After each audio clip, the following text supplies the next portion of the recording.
Sinepju graudiņš, vārds katrai dienai. Gaisma ir tevī.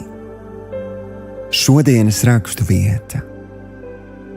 Tad Jēzus atkal runāja uz viņiem, sacīdams: Es esmu pasaules gaisma. Kas seko man, tas patiesi nestaigās tumsībā, bet tam būs dzīvības gaisma. Jāņa evaņģēlijs, 8. nodaļa, 12. pants.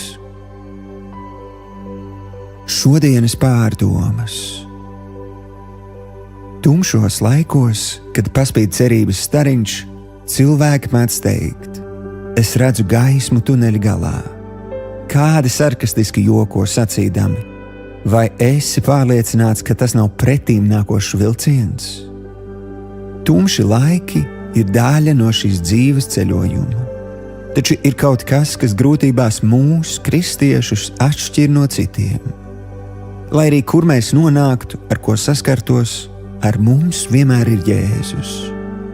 Viņš ir patiesā gaisma, un viņš mājo mūsos.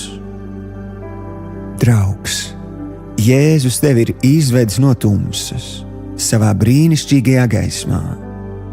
Atļauj viņam valdīt tavā dzīvē, un tu ne tikai pats ar cerību virzīsies pa pareizo ceļu, bet spēsi to parādīt arī citiem. Šodienas lūkšana. Tēvs, es pateicos, ka tu vienmēr esi ar mani, un tas ir vairāk kā pietiekami. Paldies, ka tu izgaismo manu ceļu un arī manas domas. Patiesi, gaisma nav tuneļa galā, bet gaisma ir manī. Un tas nozīmē, ka kopā ar tevi es turpinu uzvarēt. Jēzus vārdā. Āmen.